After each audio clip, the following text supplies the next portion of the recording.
క్రీస్తు చెంతకు రమ్ము.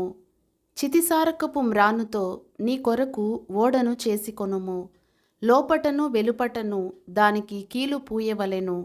ఓడ తలుపు దాని ప్రక్కను ఉంచవలెను. ఆదికాండము 6వ అధ్యాయము 14-16. ఓడ క్రీస్తుకు సాదృశ్యమయ్యున్నది. అది కర్ర మానవత్వముతో చేయబడినప్పటికీ దానిలో నీళ్లు చొరబడకుండా కీలు దైవికముతో లోపలను వెలుపలను కప్పబడి ఉన్నది.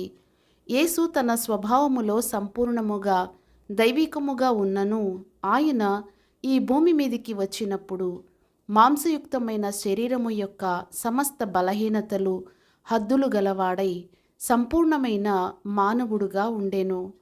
ఆయన రక్త మాంసములు గలవాడై ఈ భూమి మీద జీవించినందున ఒక పాపరహితమైన జీవితము, ఒక జయ జీవితము సాధ్యమేనని మనకు చూపించి ఉన్నారు.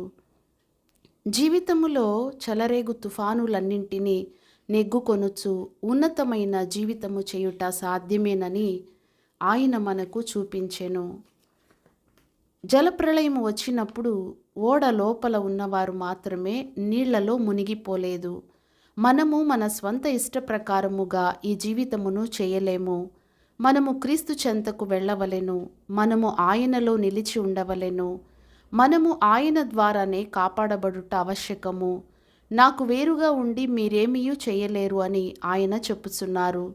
అవును, ఆయనకు వేరుగా ఉండిన ఎడల మనము పరాజయము పొందువారముగా లేక చెయ్యి విడువబడిన వారముగా పడిపోయిన వారముగా ఉందుము.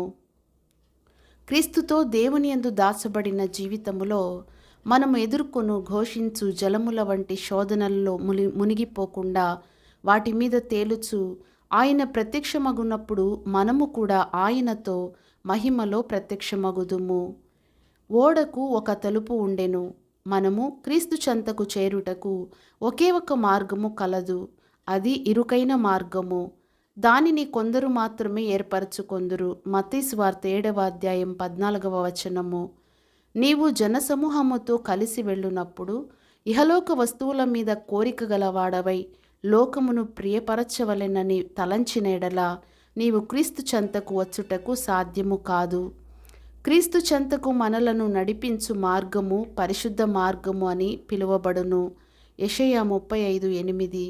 మీరు క్రీస్తు చెంతకు వచ్చుటకు ప్రతి విధమైన పాపము నుండి అపవిత్రత నుండి మిమ్మును మీరు తప్పనిసరిగా ప్రత్యేకించుకొనవలెను.